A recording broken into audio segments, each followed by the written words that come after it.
So look, the other day I did a video talking about how I feel like the part of the fan base that says the Cowboys fans complain too much and stuff like that. I had my own response to that, and you can go watch it if you want to. But I want to make it clear, like, the Cowboys have re-signed some guys. They brought in a couple guys. The two that they brought in I like, but I just feel like they're doing the bare minimum. Like, okay, well, you need to re-sign these guys, which yeah, they did. They did re-sign those guys. Okay, cool. But if we really think about it, right? Why is it, right, that the Dallas Cowboys, okay, we're the only team that cares so much about our precious salary cap. And we're the last team to sign an outside free agent. We take all this time to re-sign someone because, they want to lowball the player and then they cave in and they pay someone a lot more when they could have, if they signed them earlier. And here's the thing. This is what happens when you have a lot of one-year deals, as I'm taking a look right now. Now, I will give the Cowboys some praise. They have signed a lot of guys to, more two-year deals than last year. But, like, listen. When you look at who they brought back, and I'm looking at the list to my left, right? Okay, so, well, first off, who left? Who is leaving and ultimately doesn't make any sense? So, from offense to defense. So, Corey Clement, free agent, we don't know where he's going. You can let him go. Amari Cooper, your wide receiver, 1, possibly 2, depending on how you feel on him. You traded him. Malik Turner. We don't know what's going on with him. Cedric Wilson, wide receiver 3 for most part of the season, but wide receiver 4. He's gone to the Dolphins. Okay, there's there. Blake Jarwin, we know what happened with him. I've already talked about it. You're lucky that you had a replacement in Schultz who you tagged. Cool, so now he is gone. Okay. You have Lyle Collins, starting right tackle, gone, but you have a replacement in Terrence Steele. Cool, that's fine. And I'll go back to the Amari Cooper thing.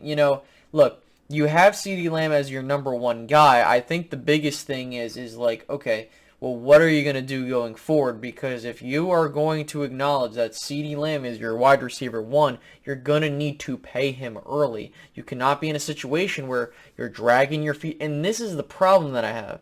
We drag our feet, we wait until the last minute, and you sign someone when you could sign them for cheaper.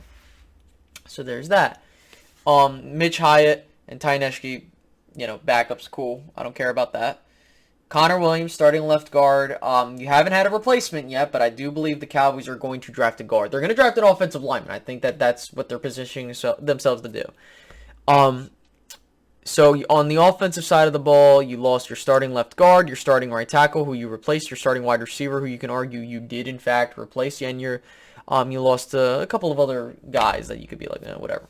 Defensively, you lost your other starting edge guy in Randy Gregory, which you were going to re-sign him, but you're a bunch of dumbasses, and and I'm going to get to a point about how the Cowboys did one thing, but they didn't bring in another guy.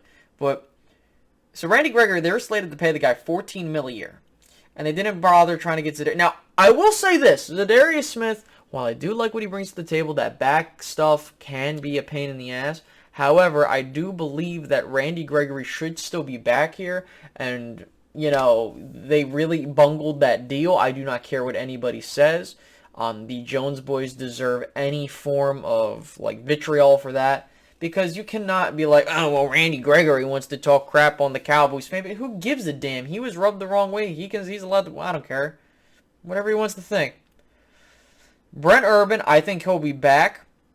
He's yet to be signed. Carlos Watkins, another key guy, he has yet to be signed. Francis Bernard, I think they said that they don't want him back. Keanu Neal is probably gone. Maurice Canady, Reggie Robinson's gone. DeMonte Casey, Greg Zuerlein was cut. So, you could say, look at this list. You can look, Swiss Cowboy, I don't know why the hell you're freaking out. Well, here's the thing. The fact is that the Dallas Cowboys need to be able to re-sign guys to replace him. I don't believe they have re-signed anybody to replace Randy Gregory. And you could even throw in, as much as I don't want to mention his name, Jalen Smith, the Cowboys, I think you could have said Jabril Cox was that, but, we'll see what happens. But I think we got to realize we cannot overrate these players, because at the end of the day, we don't know what they're going to look like in a full season. I saw people, we'll get into the signings, but they're like, oh, you're bringing back Dorrance Armstrong, and he had better stats. But if you really think about it, right, Dorrance Armstrong wasn't really looked at as that main guy, so now you're going to have teams start scheming against him, so we'll see how that looks. But hey, he's back. But yeah, when you look at this list, the Dallas Cowboys, okay, can they go sign some guys? Like, I'm not asking for every goddamn free agent. I feel like if you sign one or two guys, like, if you brought back Randy, you brought back Randy, if you brought in a Von Miller, which, the price tag was high, cool, I get that. Or hell, if you brought it, like, I get that. Bobby Wagner's still out there. If you brought in a Bobby Wagner, cool. I'm more concerned about the offensive line. I feel like if you bring in a guy like a J.C. Treader who was just released, that is like the key signing of it all. You need to bring someone in here to beef up this offensive line. Yes, you have your replacement at right tackle now. Right guard, you're set. But, Zach's getting older, so we have to reconcile with that. Your center, I think you can upgrade that. Your left guard, you're going to need to replace it. And your left tackle, you really need to have a replacement there, too, at some point down the road. But either way, I think it's fair to say that when you look at the list of re-signings, okay, who did they bring back? Noah Brown, wide receiver 4. Michael Gallup, wide receiver 2. Some looked at him as wide receiver 3. Okay. You brought back your third-string tight end. You brought back Dorrance Armstrong, like I already mentioned, who was your defensive end 3 in my eyes. Some people thought him as 4, but there's that. You brought back 2 linebackers who were backups pretty much and special teams players in Luke Gifford and LVE. Malik Hooker and Jaron Curse, key signings there. I think that those were the most impactful signings of the bunch. I feel like you could have maybe gotten a 3 or 4 year deal out of those two, but hey, you bring back 2 safeties who I really like Malik Hooker. I think when he's healthy, he's one of the most talented players at his position. He was very talented. He just very hurt, so that's why he hasn't been really much a thing in the league. Jaron Curse, one of your more important, impactful defensive players, he's back. Good job. You brought back Brian Anger on a 3-year deal. That is a lot for a punter. He's top 3 at his position, but he did a really good job last year, and he definitely deserves that. And Jacob McQuaid, your long snapper, whatever. So what that tells me is, okay, the Cowboys did the bare minimum there. You re-signed some guys, but ultimately, what have you done to get better from last year? Okay, like, you can't tell me, okay, well, we have guys on this roster that are going to replace other guys. Yeah, sure, so in some instances, yeah, but, like, you can't tell me that at center or at edge because that's where I have a problem.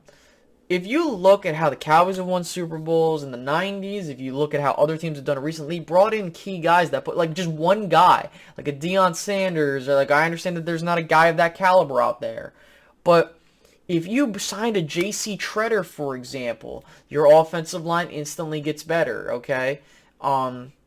Your running game opens up a bit more. Someone like him would be a great fit.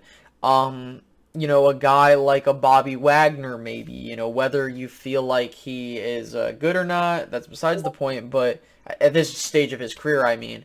But I think bringing a guy like him into the fold would be great. Zadarius Smith was on the table, a bit eerie on it because of the fact that, like, the back thing. But if you're going to bring back Randy Gregory, I'm pretty sure you could have brought in Zadarius Smith for the same amount of money. I think Gregory was slated to get more, but I feel like if you brought back Randy Gregory, that would have been cool, but alright, whatever. But yeah, I mean, like, you bring in James Washington, who's going to be your wide receiver 3, and Dante Fowler, who's going to be your defensive end 3, probably. But you haven't brought in a guy that's going to be like, okay, I don't have to worry about this position anymore. Because when I look at my spreadsheet to kind of relay the information of how I'm looking at this, guys, right? I personally think bringing back Brian Anger, that's awesome. So you've addressed your punter position. I don't have to worry about that anymore. Your kicker position, I'm kind of at a question mark there. So I'm going to leave that in yellow because that's how I, do my things there. Safety, I think you're fine. I think that you can upgrade there, but I think with you bringing back Malik Hooker, I think that means that Malik Hooker is going to be your starting free safety, and I think that you might have a situation where, like, Curse goes around. Cornerback, I think the Cowboys, this really just comes down to how Calvin Joseph and Nashawn Wright and company improve. If they improve, they're good. But otherwise, I think you have a guy in Trevon Diggs who's fantastic. I think Anthony Brown's good there, but you can definitely upgrade at that position. So there's that. Linebacker, you're still going to need to address. No, Leighton Vander Esch and Luke Gifford are not, guys that you can just be satisfactory with. In my honest opinion, what you need to do is you need to get another starting linebacker in there. Oh, but what about Jabril Cox? I love what he brings to the table, but we'll see what he can actually do. In the small sample size, he looked good. But I think that even if you have Jabril Cox, I think the biggest thing is you need one more guy in there to make Micah Parsons free roam. And that's how you're going to make your defense one of those top units. And then you kind of look at it this way. I think that you look at defensive tackle. I think that you could improve there. I think at edge you can definitely improve there, to say the least. Because, DeMarcus Lawrence and Dorrance Armstrong, I think Armstrong's an okay player, but he's not... I'm not asking for... I know you're not going to get an all-pro at every single position, but guys, we have to be real with ourselves. The Dallas Cowboys have done a lot of lateral moves. They haven't really gotten better in the sense of bringing guys in. You're kind of banking on these other guys to internally improve, but some of these guys have already hit their ceiling, okay? Offensive line, okay? I feel like the right side of the line is fine. It's your center and left side that I have questions about. Left guard, you're going to need to replace. Center, you can upgrade with a draft pick or a guy from free agency. And I think, with J.C. Treader, the reason I bring it up is he has the connection to Mike McCarthy. I would love for them to bring him in because now you're not, you need Dak to stay upright. You can't afford to keep getting him injured because if he's not, not all players are Iron Man. I'm going to just be honest with you. So you kind of have to keep that in mind. You're paying this guy all this money, and even if it's not him, you're going to still need some guys to keep him upright. Your offensive line is important. And I think J.C. Treader would be great because you need someone that's able to call protections, able to do, the center needs to be the commander of the ship, pretty much, at that front line. And Tyler wasn't doing that. Tyler was not calling out the protections, okay?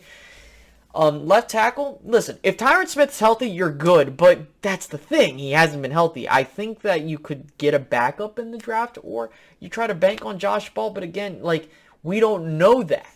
So that's a question mark. Tight end, I think the Cowboys have set themselves up fine. I think you could get a guy that can replace Dalton Schultz for cheaper, but okay. At wide receiver, I think the Cowboys could use a cheap guy because, if you're going to churn and burn wide receivers, here's the thing. I would say this. If CeeDee Lamb and Michael Gallup are your 1 and 2 punch and you just churn and burn younger guys, I would still take a wide receiver in the draft. I'm cool with that. I'm cool with that. I think as long as you know what you're doing, that's fine. Running back, I think that I would look at drafting a guy primarily due to the fact that Tony Pollard's contract's coming up, and or you could just wait. There's nothing wrong with that because I would say, it kind of comes down to what happens with Rico Dowdle because I think he can be a really good player. But again, sample size is everything. I'm not trying to... What we need to do as fans is not overhype the players because that's what causes us problems, right? We have to understand the value of these players, okay? What I think... And this is why I say the Cowboys cannot get complacent with where they're at. Is because they cannot say to themselves, we're good right now. We just need to add a couple pieces and we're good. I'm not saying this team is trash. I want to make that very, very, very, very clear. The Cowboys aren't a trash team. More so, they're a team where they can make the playoffs, but they don't have enough pieces to get over the hump. Unless they can sign maybe 1 or 2 more guys, and then they're good. You have the cap space to do it. Go bring in these guys, and you'll be all set. That's just that. And I want to make that the story that we leave with today. The Dallas Cowboys, while they have done a decent job in free agency, you still have a right to complain. The Cowboys haven't done enough to elevate it past the C for me. If you bring in and you cannot justify what the front office is doing and saying, oh, we're fine. Let's go draft a guy or two. Because, again, this still factors into paying players before that they hit the free market, and it's just a repeating cycle. So again, the Dallas Cowboys, man, they're just trying to act like the Patriots, but they're not the Patriots. Stop. Just stop. You know, you'll make the playoffs next year probably, unless you like really screw the pooch, but but yeah, guys, I don't want to go on for long. I hope you guys enjoyed today's video, and I'll catch you guys later. Have a good one. Bye-bye.